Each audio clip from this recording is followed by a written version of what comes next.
Have you ever noticed how some people try to win before the real conversation even begins? They do not use logic first. They use pressure. Their tone gets harder. Their posture gets bigger. They interrupt. They lean in. They make the moment feel heavy, urgent, uncomfortable. And most people lose right there. Not because they are weak, but because they react too quickly. They start explaining too much. They rush to defend themselves. They try to prove they are not afraid. And in doing that, they step into the other person's frame. That is how intimidation works. It is not always strength. Very often, it is theater, a stage performance designed to make your mind move before your judgment is ready. And the more you move, the more power you hand over. That is why this video is not about becoming louder. It is not about becoming rude. It is not about pretending to be dangerous. It is about becoming difficult to shake.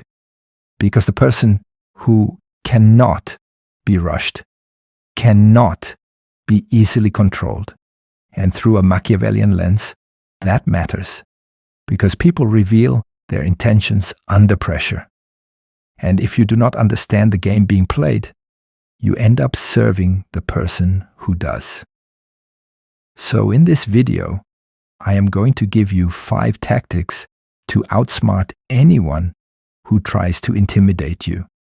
Not by overpowering them, but by quietly collapsing the entire structure they were using against you. The first thing you need to understand is this. Intimidation needs an audience. It needs your visible reaction, your rushed speech, your nervous smile, your shaky explanation, your attempt to defend yourself before you even understand what is happening. The reaction is the reward. The moment they see you speeding up, they know the pressure is landing. So your first move is simple. Do not feed the scene. Pause. Not a dramatic pause, not an arrogant pause, a controlled pause. Let 1 second pass. Let the pressure hang in the air without rescuing it. If they expected you to flinch and you do not flinch, the rhythm begins to break. Imagine a manager speaking sharply in a meeting. Everyone looks at you. The room tightens. Most people would answer instantly just to escape the discomfort. But that instant answer usually comes from anxiety, not control. Instead, take 1 breath, then speak. That tiny interruption changes everything. Because now the moment is no longer running on their tempo. It is running on yours. And the truth is, many intimidating people are weaker than they look. They rely on speed, because speed keeps you from thinking. The second you slow the moment down, the advantage starts shrinking. Tactic 2. Lower your pace. Lower their power. Pressure wants speed. It wants your breathing fast, your words spilling over each other, your voice climbing higher, your thoughts getting messy. So your second tactic is to become deliberately slower. Not slow like you're confused. Slow like you're choosing. Short sentences, steady breathing, economical words. When someone is trying to dominate you, your job is not to match their intensity. Your job is to expose it. And nothing exposes emotional chaos faster than calm pacing. If they are loud and sharp, and you respond with clean, measured language, the contrast becomes visible. They begin to look unstable. You begin to look anchored. This works in almost every environment. At work, in arguments, in dating, in family conflict, even with strangers, because people subconsciously read pace as power. The one who rushes seems affected. The one who chooses their words seems in command. So, if someone says, "Answer me right now," what exactly are you trying to do? Do not answer like you are on trial. Instead say, "I'll answer that.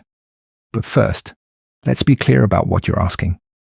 Clean, measured, no panic. Your pace is no longer serving their pressure. Your pace is now testing their control. Tactic 3.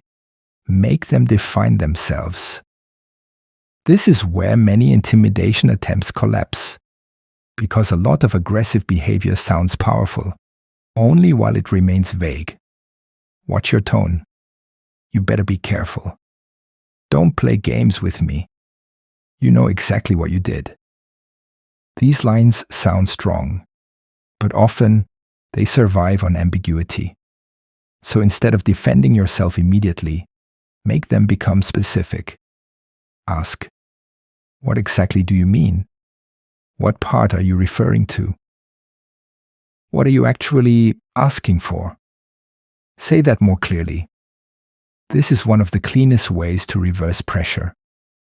Why? Because intimidation often depends on emotional fog. The other person wants you to feel the threat, not inspect it. The moment you ask for precision, the fog starts disappearing. Now they have to explain themselves. Now they have to organize their words. Now they have to move from performance into substance. And many cannot. This tactic is especially powerful with manipulative personalities. Someone says, "You always disrespect me." Instead of instantly denying it, ask, "What exactly did I do that you consider disrespectful?" Now the energy shifts. They can no longer dominate the conversation with a dramatic label. They must either define it or reveal that they were mostly trying to create guilt and confusion. And once the conversation becomes specific, intimidation loses a lot of its magic. Tactic 4. Hold your ground without becoming aggressive. Intimidation is not only verbal, it is physical. People crowd your space. They step closer. They loom. They angle their body to make you feel cornered. They try to make you retreat inch by inch. So your fourth tactic is simple. Do not surrender space for free. That does not mean puffing your chest. It does not mean acting tough. It means staying physically organized. Plant your feet naturally. Keep your shoulders relaxed. Keep your chin level. Do not fidget. Do not over-gesture. Do not shrink yourself to make them comfortable. If needed, use the environment intelligently. A table, a chair, a doorway, a natural boundary. Not as a shield of fear, as a structure of control. Because once you stop moving backward automatically, something changes in the mind of the other person.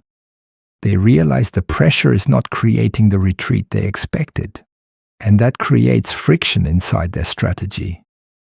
Picture a social gathering. Someone tries to embarrass you in front of others.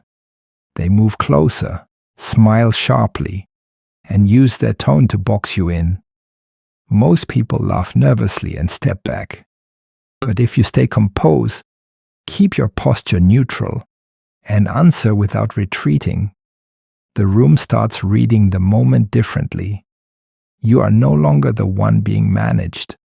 You are the one absorbing impact without losing shape. That is powerful. Tactic 5.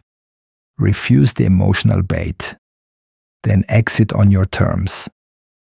This may be the most important one, because many intimidation attempts are really just bait. They want anger, they want shame, they want over-explaining, they want you to prove something. And if you take that bait, they own your nervous system. So learn to label the move internally.